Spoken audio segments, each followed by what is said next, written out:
So, all this thing around you, the cosmos, is this part of God? You think you're a free thinker because you're not religious. Do you believe there is no creator, no God?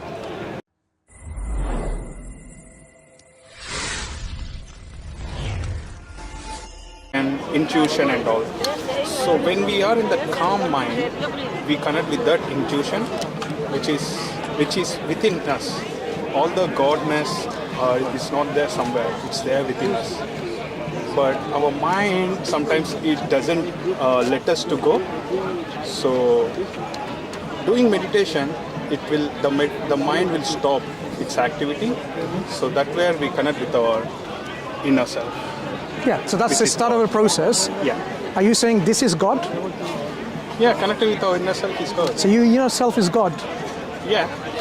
So all this thing around you, the cosmos, is this part of God? That is the whole God, we can say. And what do you understand by the term God? Because that's what you're assuming to be. What is your understanding of God? And the part of God is there within us. No, what is God to you? We can say like God is simply, we can say like power of energy. The creator, God is also. So God is a power and energy. Is this energy conscious? Yes. Okay. So did this energy consciously transform you into what you are? Of course. Okay. So when this energy, God, transforms you into what you are, for what reason transformed you? For what? For exactly the question what you said need to be understood, like what the life purpose is about. Is that what you're asking? No, any transformation that happened, we need to ask for an explanation. Why has it changed? Why has it changed from, clearly you weren't here as a human being like you about 20 years ago, right? Right. So there's a transformation happened to you. Whatever you were, whether you were in existence or not. So why are you here? What's the purpose of your being here and transformed like this? Excuse me, brother. So for that reason, I'm doing meditation and knowing myself. So before, when I was doing masters, like I was trying for jobs and I didn't get. But doing meditation, like it manifested it. What is it? Job I wanted. Sure.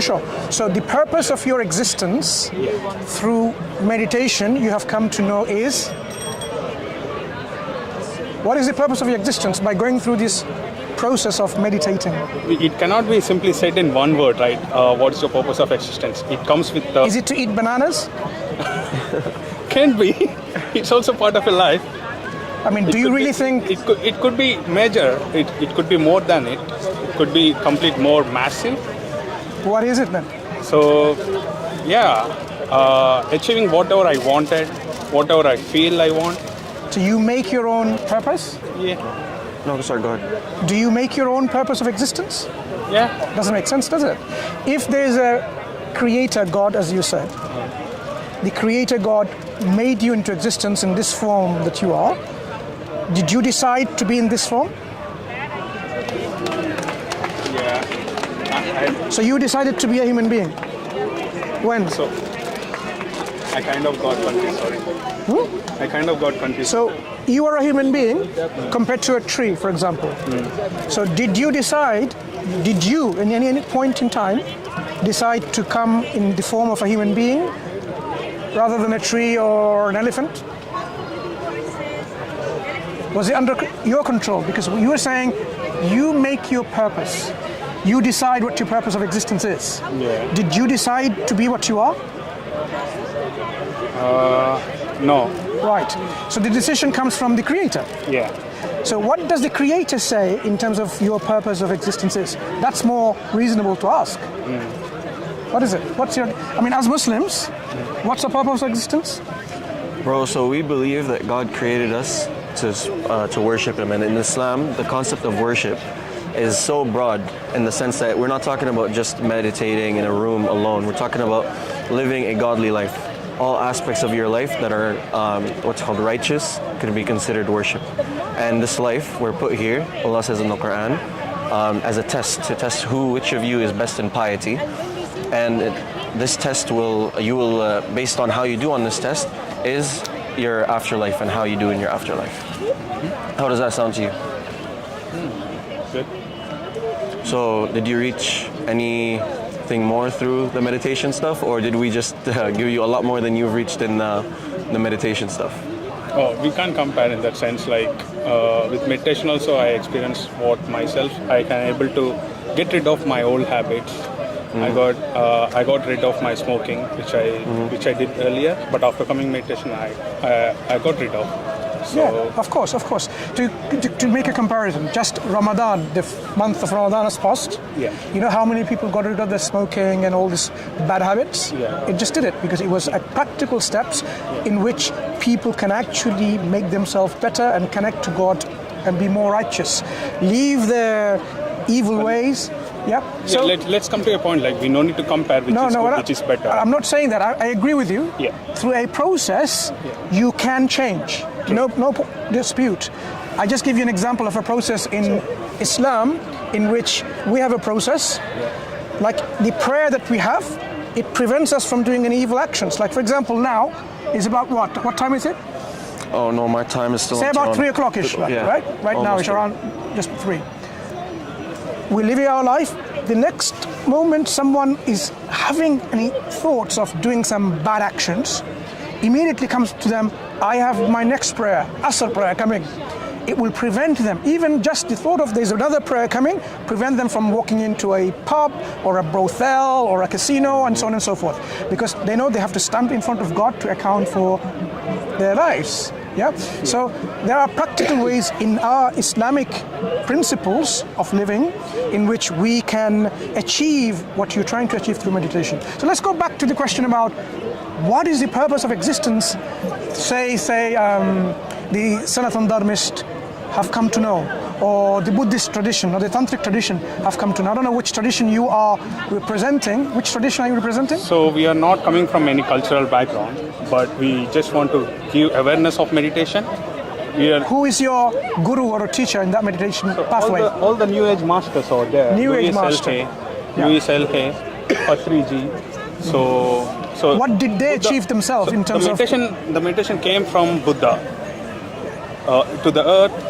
Look, I'm not asking any of that. I understand this is a process. Yeah. Your masters have gone through, your gurus have gone through the process. Yeah. What have they achieved in terms of the purpose of existence is through their own meditation. Remember, the master should know better than the disciples and students, right? Yeah. So what have they come to the conclusion? The purpose of our existence is? Purpose of our existence is like living properly. No, you live. Yeah. But what's the purpose of living? So it's not that we are there in one life. We are there from past lives as well. How do you know there's another life? How do we know? So there's a patterns of things what in life that we go through, but we can't read off. So that we realize. Do you remember anything of your past life? No. Right. So when you assume you had a past life, it comes from some belief system. What is the basis of your belief to believe in a past life? I got some work out there. I also need to organize. Sorry to leave. Do you have any friends who can pass it on to your friends so we can continue that conversation? No. Why not? We want to learn about your meditation processes. He has no fundamental. He's answering you from his own thinking. You can come to us and explain to us how this process really gives you the answers. Anyway, it seems maybe there aren't any answers. Maybe they're not. That's why we're saying, look into Islam. It will really help you achieve what you're trying to achieve. Who says Islam is a religion? Islam is a way of life, which you also have a way of life. And compare Islam, and you will see Islam is the best way of life. Do you disagree? Why? Religion is not the way of life. What is a religion? It's a belief. Oh, so does a religion have a political and economic structure as well? Or are you superimposing Christianity's shortcomings and making it seem like Islam is the same structure? I am for free thinking. Really? You think you're a free thinker because you're not religious? Exactly. Are you an atheist? I'm not. Okay, so do you think that just because you don't follow a religious dogma, you don't follow the dogma of your country, you don't follow the dogmas? I'm open to a lot of dogma. And I think I'm clever enough to study many different dogmas Okay. and to then have my own So if you're so opinion clever- without having to listen to what other people say. Oh wait, so how would you learn about other dogmas if you don't listen about what other people say? I read books. Oh, you read books. Okay, so then how did you make such a basic error when describing Islam? So, I mean, maybe you're not that clever.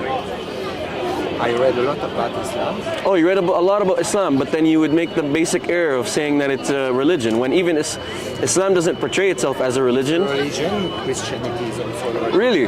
Okay. Hinduism also. So Buddhism also. what's the punish? What are the punishments in the New Testament for, I don't know, rape or stealing or any of these things? I don't care about this. But you must have read it, right?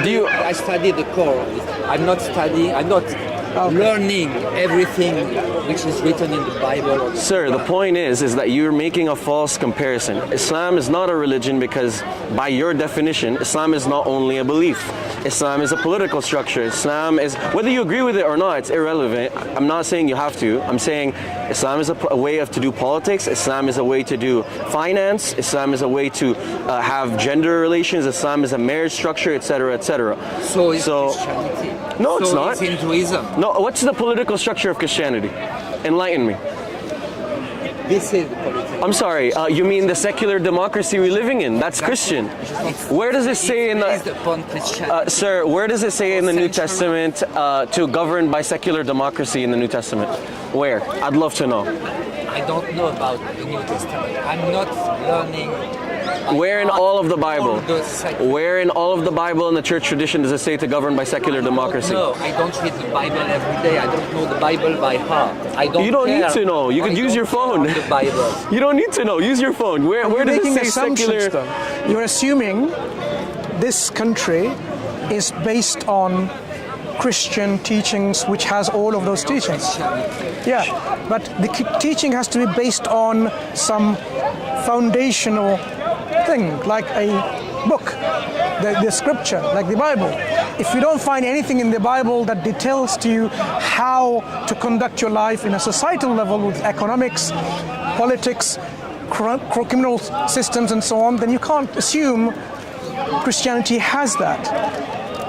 Brother Mansur, is abortion a Christian Old or New Testament teaching? That's why they govern by it here. This is the Christian country that you are, supposing. Christian Or proposing. country, which is evolving. To be a not Christian country, because there was a time where... No longer a Christian country. Oh, so it's no longer a Christian country. So why are you calling it a Christian country? Anyway, so Original Christian country. agree with that. Originally, when Christianity went in Europe and so on, people were following. That's what I'm trying to say. But what we're dealing with, when you're asking about Islam and you disagreed, it's the best way of life. What is a way of life? Do you have a way of life? Good. So tell me what in your way of life you have incorporated into how to live your life that is missing in our way of life, that we haven't got any answers to how to deal with that. Give me an example of any avenue of human interaction in which you say, Islam cannot be a way of life because it's missing politics, economics, sociology, anthropology. Tell me. I am a vegetarian. Okay. So what about Islam? I respect all the animals. I don't kill animals. Yeah, so your way of life... You don't kill animals. You don't step on insects when you're walking all the time. Okay. Whoa. That's the point. Sounds like you don't care about I insects. don't want to discuss this. Why not? It sounds like I just called you on being It's hypocritical and you don't want to discuss answer it. my point. Okay. No, wait, I'll answer it. Wait, you said I'm a vegetarian. You said I'm a vegetarian. So This you is don't my way of respect life. the animals. We This do. is my way We of do. life. I respect the animals. Do you know how I we don't respect kill the them, animals? I don't eat them. Okay, do you know how we respect the animals? No, I don't. Yeah, that's why. We take life of an animal only when it's necessary and with the permission of God who created and given us permission to take this life of an animal. What's the purpose? How do you know the animal doesn't want to be eaten? Do you talk to him? How do you know they won't? Oh, because the creator of that animal created the animal for a purpose for us to eat it. No, we don't assume it. We accept our religion based on accumulation of evidence, and then when our creator says we have we are allowed to eat these animals, and we treat them well in that when we kill them, then we make sure they don't feel pain. If you know anything about the halal way of killing, you'd know that an animal does not feel pain through it. On your worldview, animals, nobody will ever kill them in a humane way, but you know what will happen to them? They'll get eaten by other things slowly, usually from their gut, and they'll have a slow and painful, disgusting death. We just slice the carotid artery and it's over. Just want to understand something from you. When a lion eats a deer, is it doing something wrong? Not lions. No, I'm asking you, why does a lion... Carnivore. One second. Not. Why does a lion eat a deer? Because it's a carnivore. What is a carnivore? I don't know the word. I understand what is carnivore. It's eating. Right. An animal needs meat. A carnivore, to help you understand this issue from our perspective. For example, There's no free will. you're giving so many things. Let's deal one issue at a time. A cow cannot eat meat and digest meat. Neither does it have the teeth to, strip away meat, or the enzymes in the stomach to digest it, right? Exactly. The lion does, and guess what? So does the human being. You have the teeth. You have Why canines. is your pointed teeth here, the canine teeth? Why? Look nice? You think your teeth looks like a lion's teeth. No, I'm asking you. Why is your teeth not all the same and there's some pointed teeth, the canine teeth? Why? Why do you have in your stomach enzymes specifically to digest proteins, meat? Why? No, proteins, not meat. It's not the same. No, meat. No. Meat is a protein. We are not carnivores. No, meat is a protein. So it means we can eat meat. You've answered your It's okay, brother. It's okay. But we don't So now, so the lions. I know. what is an omnivore? What is an omnivore? It means you can eat both plants and meat. Right. So you're a carnivore It and a means you can. herbivore. No. So you can eat both. No, Okay, you are not fine. carnivore and herbivore. You are omnivore. Okay, so if I can, why You don't have I? a digestive system which allows you to digest both meat and plants. Yeah. Why do you eat plants? Because I must eat something. But they feel pain. When you rip off, excuse They have me. no sensitive. Now we realize what you're getting at. Who said so? Have you studied? Scientists said so.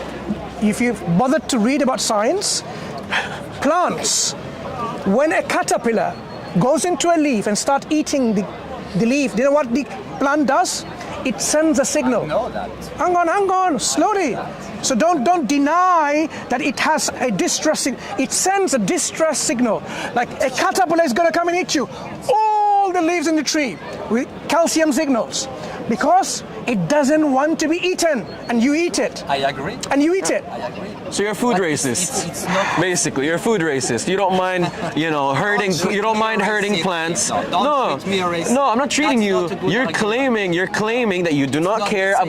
about plant suffering. You only care about animal suffering. Doesn't mean because you can understand what happens to you, I mean the plant, the tree, means you suffer. You suffer because you have a sensitive system, I don't know the word in English. Yes, no, yep. That Sensory trees systems. and plants don't have. They They do. do. They do. They That's do. the problem. The vegetarians, You just don't care. Vegetarians need to update their knowledge base because plants do have their own They are ways. not sentient Listen. beings. Oh, so now sentience is what matters. That's what matters now. Would you eat dead meat? Dead fish? Why not? Are they It's not sentient? sentient. Do they feel pain when they're dead? Because I dislike it. So it's about liking and dislike. So if I like my burger, it's okay, right? No. So what is the argument? Mate, your is whole the thing is argument based on your sentience, desires. pain, choice, or is it what? I don't like it. Let me ask you again. Why would you not eat fish that is dead? Showed up on the beach. Because it's bad for your health. No, it's not. So when a live not. fish comes to the market, it's still dead. Are you saying it's bad for us? Exactly. Why? Why is it bad? Full of chemicals. Oh, plants aren't full of pesticides. Okay. Yeah, all Now right. the argument Plants, shifts not to. organic plants. So, Oh, really? so if I give you from a good freshwater fish, no chemicals, no pollution from a factory, and there you go, fresh fish, and then the moment I give it to you in a plate, they're all dead. Is that harmful? Brother Mansur, now that we've moved the goalpost, now it's about health. Okay, what if I don't care about being healthy? So why am I wrong for eating animals? I want to eat animals. What's the problem? Well, I don't want to be healthy. What's the issue? You don't have to kill animals to eat. No, but I want to eat unhealthy and I like animals. The first point was, what's my way of life? My way of life is for peace. That's for peace, not just... Is it absolute peace? Peace for... Is it absolute peace? It's peace. Yeah. Absolute peace. Absolute is impossible in this world. Oh, okay, fantastic. So then why are you coming at us when we want to eat meat? And we've just shown that you keep moving your goalposts. You don't was asking me one of my points, Yeah. the way of life. So we have a way of life I disagree too. with Islam, and I No, you said told it's, you one. you said Islam isn't the best way of life. No, it's not the best way of life in my Right. opinion. Tell me now, what way of life is the best and what is it determined by? How do we determine which way of life is best? To give you an example, if a way of life says if you kill someone it's 20 pounds fine, and if another way of life says if you kill someone behind bars for 10 years, or if you kill someone, another way of life says you're going to be killed in retribution. How do we determine which is the best way of life? You listen to your heart. Really? Okay. So serial killers listen to their heart? You don't Should they keep doing what they're doing? To know But I'm what is talking best about for all you. the people, not just yourself, for your heart for yourself, for other people. Exactly. So he mentioned about serial Because killers. I think you don't know what is best for me. I don't know what is the best for you. Okay, so I'm telling you, a serial killer tells you, you don't know what's best for me. I like to inflict pain, gives me great enjoyment. And you want to stop me from this, but you don't know what's best for me. Why are you telling me not to do this? Based on your worldview, he should keep going.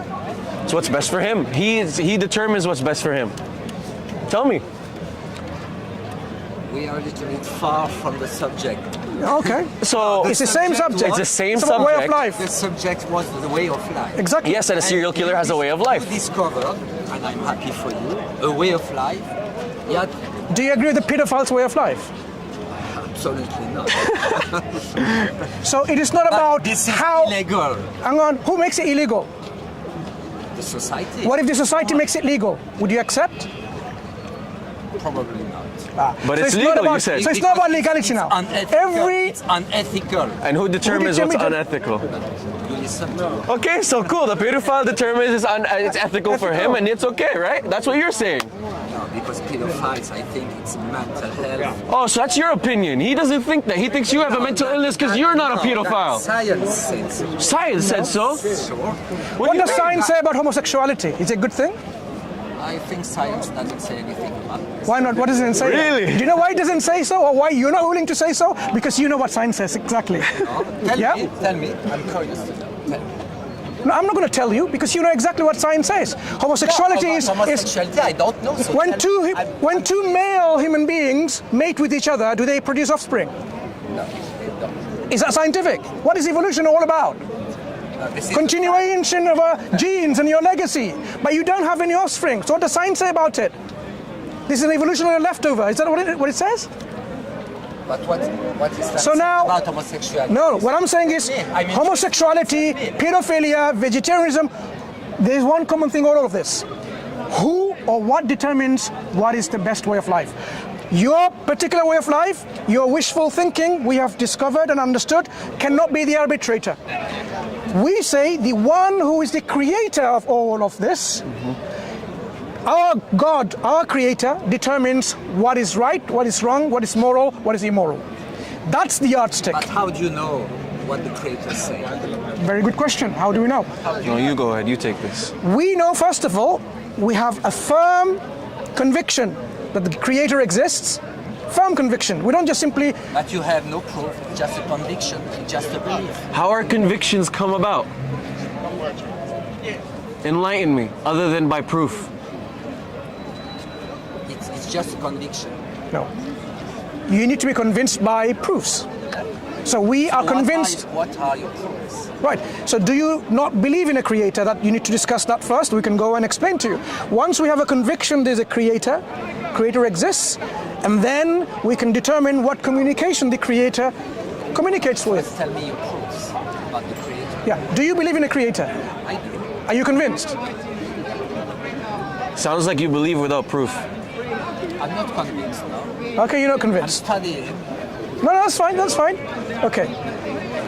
We say the creator exists is as obvious as night and day. Obvious. If there was no creator, there would be nothing. This existence should be nothing. From nothing should be nothing. Why does something exist to begin with? Why you and I exist? Because there is an existence that exists by necessity all the time, eternally, with no beginning. Has to be. Because if you and I exist, there cannot be a time in which there was absolute nothingness. Because from nothingness, you get nothing. Science, quantic science. You scared me, bro. Yes. No, you're good. I discussed that with Professor Lawrence Krauss. Do you know who he is? Okay, so you don't know who the scientists are, never mind, in the field. So let me tell you. No, there are many scientists. No problem. I mean, if you don't know the most famous Quantum- ones, how are you quantum less mechanics. likely to know the others? Maybe there are many People who study quantum mechanics, yep, they do not say that you can get something from nothing. They don't say that. Because they believe particles pops into existence from another field, virtual fields, virtual reality. They pop in and out. It doesn't mean they were not there. There wasn't any gravitational fields or quantum fields. There was something there. From this something, transformation happened. So scientists are with me, not with you. Now, you are right, but it doesn't mean what you say, what you describe is God. no, what I'm saying is, Maybe someone or something. No, what we yet don't know. let's follow it through logically. We have to now come to a conclusion that something always has to exist if we and I exist. If something always exists, this existence is a necessary existence. It's not dependent on something else. Necessary. We are all dependent or contingent on that existence. It's independent and self-sufficient. You accept that? Has to be. But this goes far, far from Islam. No. No, it's not. You are just beginning to realize the Islamic concept of God. So this existence The same is concept in Christianity. Really? No. Where in that is Trinity? In Genesis, for example. no, Who cares what in Genesis Islam, says? In Islam, where is the Trinity? There is none. So let's go back. If there is an existence that is necessary, it has to always exist, it needs to be, by definition, independent and self-sufficient. Do you follow so far? Okay. So you have an existence who's independent and self-sufficient. And from this existence, things came to be. Transformation happened. These transformation, could it happen without a willing necessary existence? If that necessary existence did not will, intend, have a choice, would these things come to be as we are now? You wouldn't. Probably. Not probably, definitely not. To give you an shall I give an example? Give an example. Think about, you have all the ingredients of a recipe in a kitchen, and then you leave all the ingredients on the table, then you walk out of that kitchen. Do you think the recipe will ever be made, even if you leave it for 1,000 years? Of course not. Okay, why? Because there's no agent in that room to put all the ingredients together to cause transformation, right? Okay, so you have the assembler, so the necessary existence who assembles and transforms things by choice and by will. So now we have established what? The existence of a necessary existence, a necessary being, a necessary thing, that is independent, self-sufficient, and has a choice. That means it is self-aware and has the ability to choose and will. Not only that, one step further, it must possess power and energy. Because without power and energy, it cannot transform or assemble anything. So this necessary existence, how many of it can there be independent like that? The power that is inherently possessed, not given or acquired by something else because it's independent. Can you have more than one of those entities? Why not? Because there will be conflicts of will. Remember we talked about choice and will? If there are two of them, let's take two examples. Let's call them Creator A and Creator B. Creator A wants to lift my coat from the floor this much. Has all the power to do so, right? Creator B says, no, I'm going to lift you up to that much. Has the power to do so. Where is my coat going to go? Yeah, and the good answer is possibilities. Either it goes up to there, that means the Creator B, which wanted and has the power to lift it up there, is all-powerful. But that means at the same time, the creator A, which wanted to be up here, is not all powerful. And if it happened here and didn't go up there, then B, creator, is not all powerful, A is. You can only have one absolute creator or absolute entity because of conflict of will. This universe demonstrates there is one absolute entity, one creator. Otherwise it will be chaos and ruin. It will be sunshine, thunder, night, day. It will be all chaos. You could have many universes.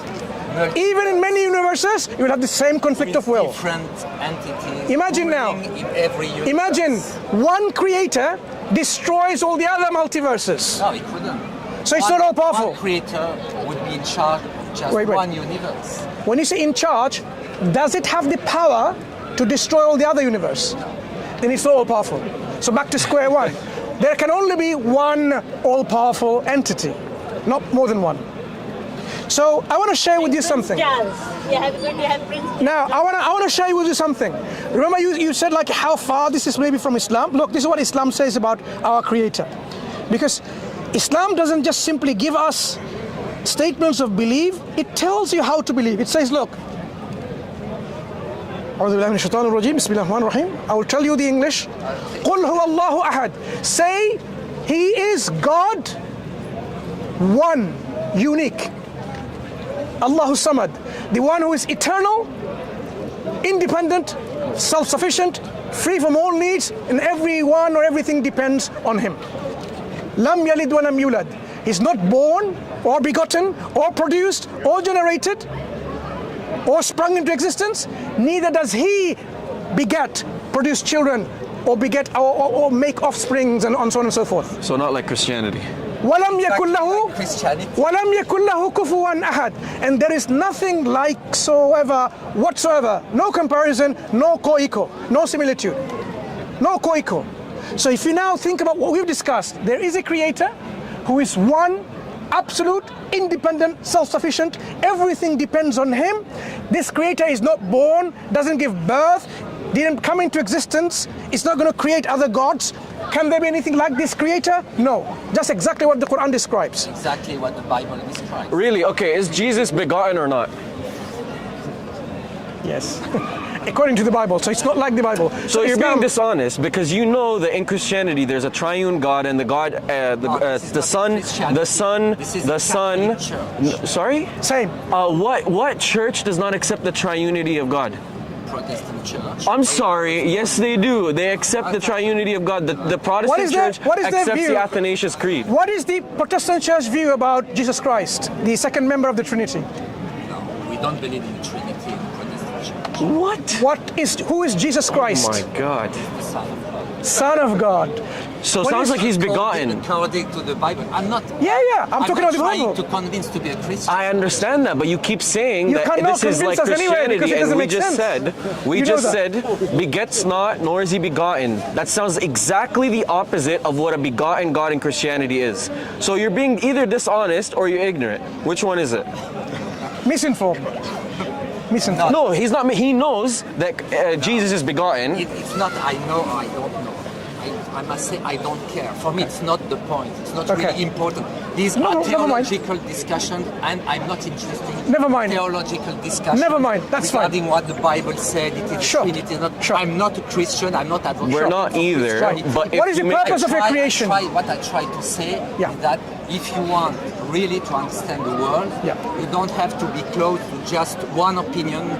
So Islam, for example, get the best opinion, right? You have to try to study many different to get the best opinion. Exactly. Good. So I'm saying Islam offers you the best. You must be open to listen to other theories than what your belief is. Even theories you might think are completely different of your beliefs. We have no problem with studying other things, but you want us to hold contradictory views at the same time? That's nonsense. But you can't hold... The best way to get knowledge is to confront contradicting. It's not to say... Yeah, you could confront it, but then eventually you can't hold it at the same time. Full of contradictions. You can look around. So, of course, many... You've set the scene already. What is the purpose of your existence? To improve myself, to try to improve the world in my small world. Okay, and how did you To be a good- how did you come to that this is the purpose of your existence? How did you come to that knowledge? Is it through your own intuition or someone told you?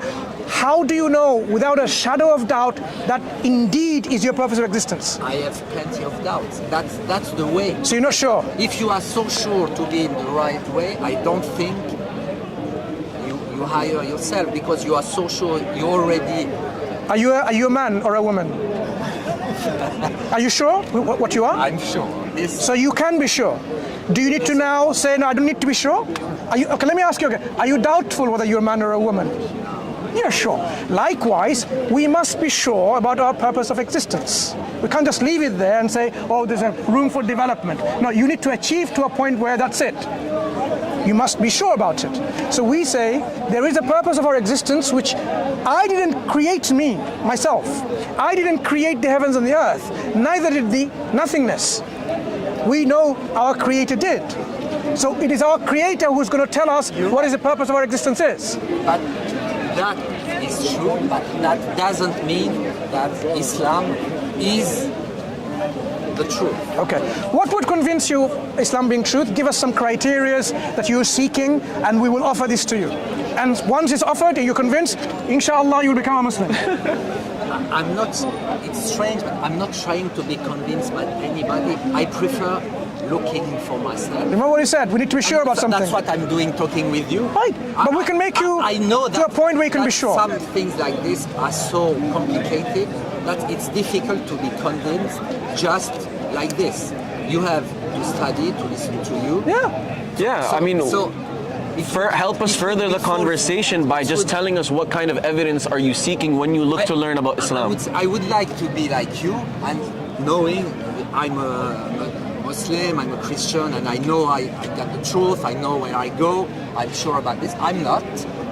You can be. I'm looking for the truth. Maybe I will die before. No. So when you look, how do you look? What's your method of looking? You know, when somebody looks, you have a criteria of evidence. I listen to people. I'm open to listen to people. Sure, but do you treat all evidence the same? Do you think that, for example, I don't know, somebody telling you, look around, this must mean that Islam is true. Just look around at the world. You won't accept this as evidence, it sounds like. So you have some form of criteria for your evidence. Cool.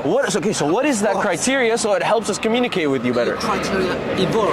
No, okay, so what has your criteria evolved up until now? What is it now? Life makes you evolve. No, I understand that. Of course you're evolving. I'm telling you, what criteria do you look to satisfy when seeking the true way of living your life? You should think about these things when you're looking, when you're examining evidence, when you're learning about new ideologies. You should have a clear idea of what you're looking for. How do you know if this ideology or that ideology is true? I'm asking you. Yeah, I'm comparing with what I learned before, with what I read about science, about religions. Then I try to read other things on the same subject, to compare again, to listen to people, and then I reflect by myself and say, this sounds good, this okay, sounds bad. That sounds good, that sounds... You know, these are value judgments. The good and the bad are value judgments. You're still not telling us, based on what is something good or something bad. That's my point. It's like you're looking at these ideologies and you're like, okay, I'm reflecting, this is good, this is bad. Okay, based on what? This is a value judgment. Based of your life experience. Okay, so then you're basically saying that you ought to live life based on your own desires, which are life experience. Life experience. Of course, your life experiences shape the way that you are desiring to attach yourself to an ideology or not. What's the objective framework you're using? I try to explain. I'm not attached to any ideology. No, you're open to everybody. I understand that, but I'm asking you, how would you attach yourself to an ideology when you are examining and surveying ideologies? What do you look for? Do you look for empirical evidence? Let me give an example. You can see that there's a park there, right? Imagine you're looking for that orchid, the beautiful orchid. So you'll be looking at all these grasses and plants and trees and different flowers, daffodils and so on. You must already have an idea and a concept. What is an orchid? What is an orchid? So if you're looking for the best way of life, the best ideology, you must already possess an understanding what that is. So what is that based on? Is it based on what your experiences tells you? Because your experiences change as you evolved. Exactly. So it cannot be based on your That's experience. the best part of life. But that cannot be based on your experience, because your experience is ever changing. It's ever changing. So anything that is fluctuating, that cannot be the arbitrator of what you're seeking. For example, taking back your example, you look for an orchid and you see another beautiful flower you never seen before. And finally you can change your mind and say, oh, beautiful, it's even more beautiful than the orchid. And That so would be you go horrible to because you'd fail at your mission of finding an orchid. That's the beauty of life. You're not blocked. Okay. You told him that he was looking for an one orchid, second. but he wasn't looking for an orchid. No. He was looking to see what was there. Exactly. That's what the problem is. That's much So- better than just looking Okay. for an orchid. I'm looking. So imagine flower. now someone looks for a imagine someone looks for a compatible wife or a husband, and they find a compatible wife and a husband. You are telling us and everyone else, keep looking, she's not the one, he's not the one. There's somewhere else, you have to keep looking. Tell that to your wife. You know what? I'm looking. I don't know whether I've got the right wife or not. And imagine now the wife says the same thing. I don't think keep looking. Your life would be miserable because you are not looking for the truth. You are not looking for what is real. You are searching for your own desires. And your desires will never stop you from looking and looking and looking, and you'll never be content. You'll never be happy. Mate, you're looking for what satisfies What's wrong you with at the me? current moment. So today you're a vegetarian, tomorrow you'll be a carnivore, okay? The only difference is that you said it yourself. Your experience is evolving, and as you evolve, Do you you'll think have it's different wrong? things that appeal to. Okay, so you're married to your wife today, you're evolving. In a few years, you might not like her. Get a new wife that appeals to your new desires. That's what you're basically saying. There's no consistent, objective metric by which you actually value things in your life, including your wife or including your religion or including anything else. But how could anything be objective when things are constantly changing? You know, because very well, one day somebody could be like, oh, Exactly. yeah, like, okay, I studied this in college, I like this, but you get older, you don't know if you're going to be the same person in 5 years or something. Yeah. So, So what's wrong with that? yeah. Yeah.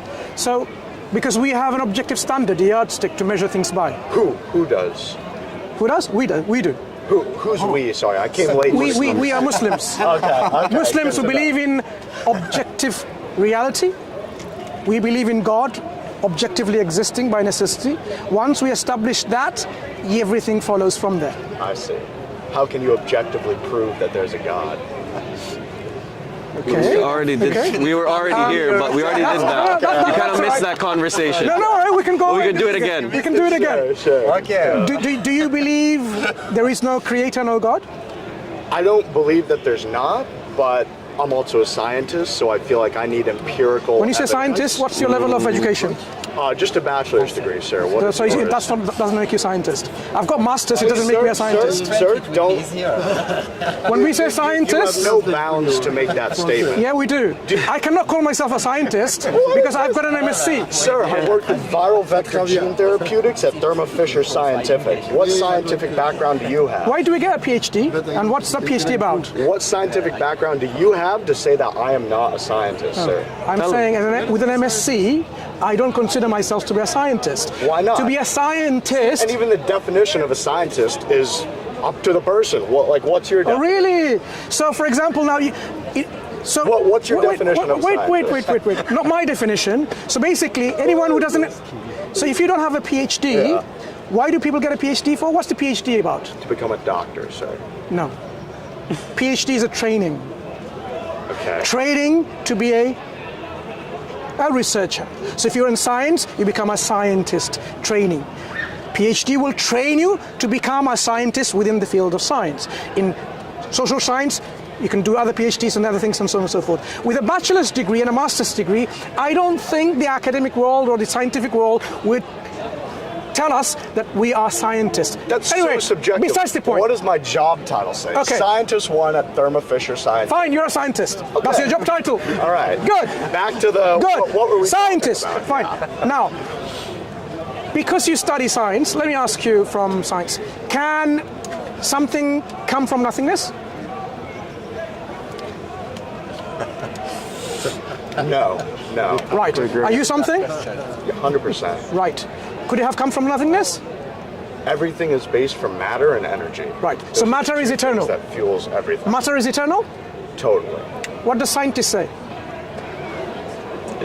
Come on. 13.6, 13.7, 13.8 billion years of what? Well, okay, so hold on. I see where you're going. I'm not saying that. I'm not going anywhere. I'm telling you what the scientists say. Can you just let me talk, man? Come on. It's gonna be a conversation. Like people, Go ahead. it'll be a back and forth dialogue. But like he just said a few words, and you.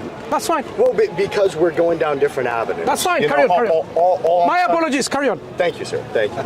Keep it, we're all friends here.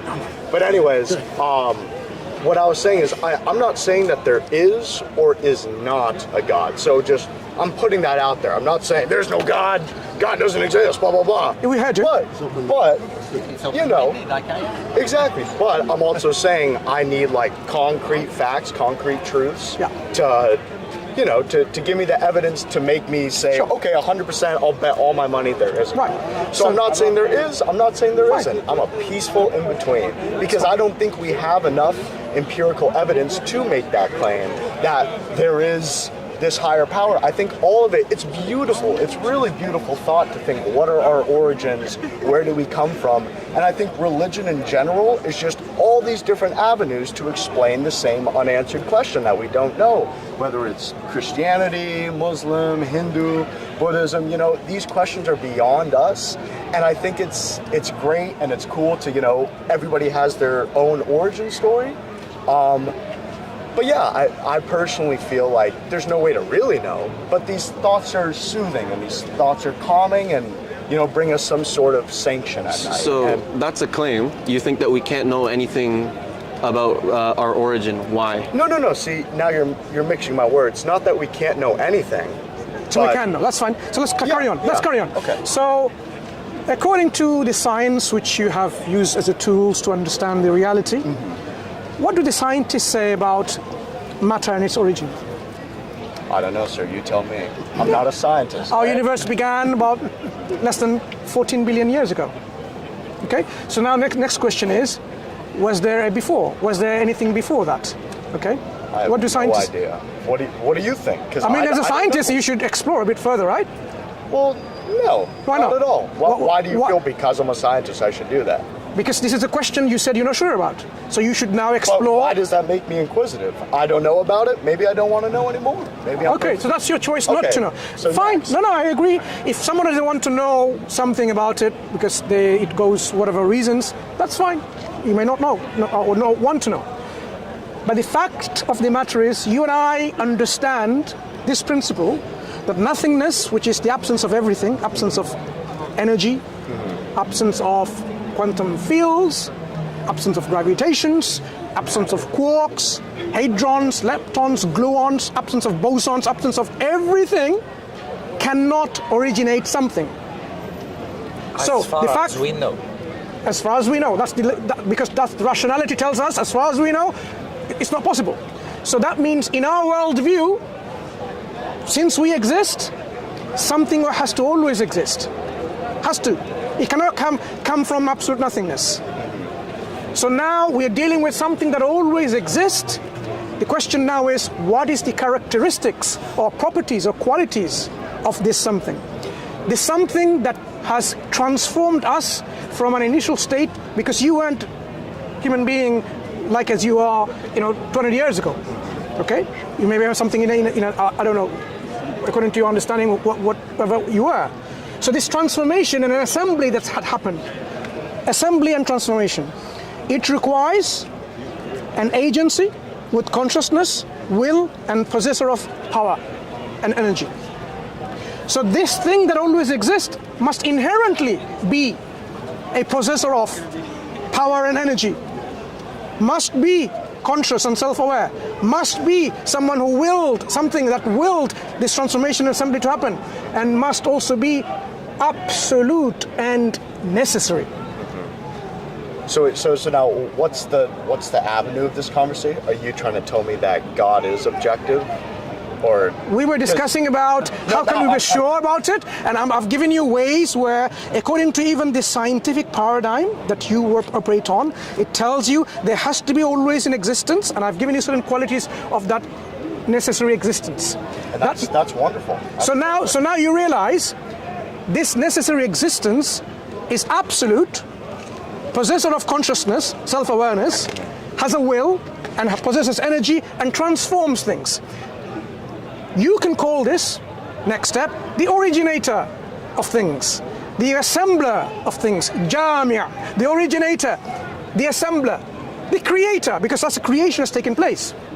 So what you now realize, the concept that we are inviting you to be sharing with us, it's the same concept. Yes, there is a necessary independent being, an agency, and that agency, that being has to be one of a kind, cannot be more than one, because there will be a conflict of will, as you've gone through before.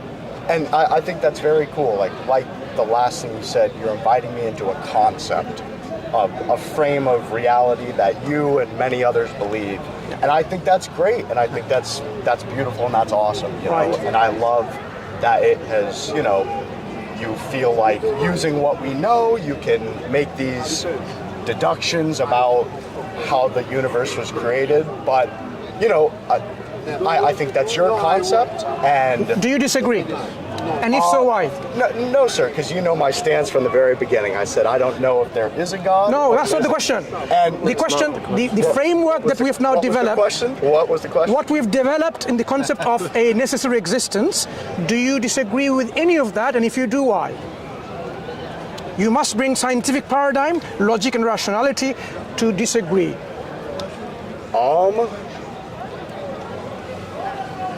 Well, okay, yeah. So based off the concept, like we say, everything in the universe is matter and energy, right? I feel like if there is something concrete, whether it's, you know, a little microorganism under a microscope or something big, giant, you should be able to see it. You should be able to, in some way, experience it and have a record that, like, you experienced it. And I mean, again, I still think the conversation in general, this is going beyond, like, a human's, like... I was talking about something different. What's your name? Trevor, sir. Trevor, I'm Mansur. And what's your name? Pascal. Pascal and Trevor, nice meeting you. Ismael. Now, Trevor, Pascal. We were discussing about a framework of knowledge of our reality in which I've given you what I think you would accept. Okay, so I gave you a concept of... You give me your subjective truth, but it's... I didn't give you he a gave subjective... you deductive reasoning. That wasn't subjective. Evidence, baby. Oh, no. You want empirical, scientific, put under a microscope evidence, and we're not restricting ourselves to that because you yourself don't restrict yourself to that. So basically, I feel like, coming from a scientist background, what is evidence? If you go to the primary literature, you go to that journal, whether it's New England Journal of Medicine, the Lancet, you go to a reputable source that's peer-reviewed by many PhDs. Because let me ask you a question. That's not where you go for evidence. Then where do you go, sir? Stanford Encyclopedia for Philosophy. That's where you go. That's great. So let's pull up the Stanford Encyclopedia. You should, and you should tell me what non-empirical virtues are in science. Well, let's look it up. Let's see in that. Non-empirical virtues. Sir. Let's go in there. Yes, and go see ahead. what he's saying, that there is a God. Let's see. Whoa. No. That's a straw man if I've ever seen one. Did I talk about said God? you don't go to the medical journals to see what the evidence definition is. Did I use the word God ever? You mentioned God. What are you talking about? Did I mention God? Or you're talking about the higher power. No. You just said, what is evidence? Go to the medical journal. I don't go to the medical journal to see what evidence is. I go to the philosophical encyclopedia. Okay, I have a problem though. Trevor, I have a question for you. Can you help me with that first of all? Yes. You could stop the Do condescension as well. you know gravity exists? Yes. Okay, what's the evidence for it? Scientific evidence. I don't need anything. I don't accept anything else. I'm not 100% sure. Could you please tell me? There is none. Okay. I'll tell you why. Let me explain. Let me explain, Trevor. Empirical evidence means what? We observe. Okay, have we observed? Have we seen it? Have we tasted it? Have we felt it? Have we smelt it? With our five senses, we can't see, taste, feel gravity. All all we know about gravity is the effect it produces. So gravity is not something that you can prove through observation. It's not tangible evidence for you. You're only extrapolating by looking at the effect it is having, and you're saying, there must be a cause for all of this. There has to be a cause for this pull. Everything is pulling inside this center of the earth, so there must be a gravitational pull. Now, you don't know what's pulling it because you can't see it. There is no such thing. You're proven like there's a graviton. Like photons, we're trying to establish what is a graviton, but we haven't done so yet. So there is no empirical evidence for it. I will say though, there's no like hard evidence, but there's an equation that can predict that phenomenon consistently. No, Predictive power doesn't mean truth. What this equation does, it tells you about the effect. That's where it does. If after, let's say you do the same thing 7 million times and all 7 million it works. Do you know that at 7,000,001 it could not work? And that's the whole thing about you're making an inductive inference, and inductive inferences are subject to the problem of the fact that you're using circular reasoning. Some people obviously argue that it's virtuous. Nobody's saying you shouldn't use science. But would you bet on those odds? We're not talking about banking or not. We're not talking about banking or not. We're just saying that induction, you're making an inductive inference, which even after 7 million could still be wrong. Because at 7,000,001, that's a philosophical argument, by the way, not a scientific one. And Trevor, just one more before you go. Trevor, I know you have to go. This was fun though. Yeah, I really liked this. This was like, gravity really is cool. something that we all take for granted only because of the effect that we observe of gravity. We don't see. Our principle is the same. We see the effect of our creator. The cause of all of this, there's a cause. And that's our creator, that's the originator, that's the one who assembles things, the necessary existence. So if you are okay with that level of evidence, then you have that evidence in front of you. That yes, just like I accept gravity even though I haven't seen any gravitons, but I infer it from looking at the effect, you should be consistently doing also likewise and say, I can see that there has to be a necessary existence through whose effect everything is assembled and transformed. Yeah, and see, I think at the end of the day, it just comes down to like the difference. Like for instance, I said difference in thought. I said, okay, gravity, you can predict this phenomenon, but Ismael, you said that prediction doesn't mean anything, even if it predicts it 7 million times. If it doesn't work once, it's not true. So I think that right there is like the divide. It just comes down to what we believe as. No. We use inductive inference. He just told you to use inductive inference. We don't throw it away. Basically, guys, I don't think we're going to get to a conclusion. We can. At the end of the day, we just have different beliefs. No, it's because it seems like we can. Religion itself. Do you know anything about the history of religion? We can come to a Can conclusion. y'all send me this? Yeah. It's gonna be on YouTube. You see the channel? DawahWise. DAWAH. That's the logo, and that's Take a me. picture. Just say hello to your audience. Middle East, full of Hey, that's cool, man. This is You my take first care. time in the UK. backwards. By the way, we are Muslims. Yes, sir. So pick up a copy of the Quran to explore a bit more. You take care. I love you all. Take care. I don't Nice know. speaking to you as well. He's an American, although he's an American. Pascal, you're heading out. That's Come on, we can finish up with you. We That's can right. finish up. Are you American too, Tough sir? enough for me. Are you American or French? It's okay. I'm Patrick. Well, Swiss French.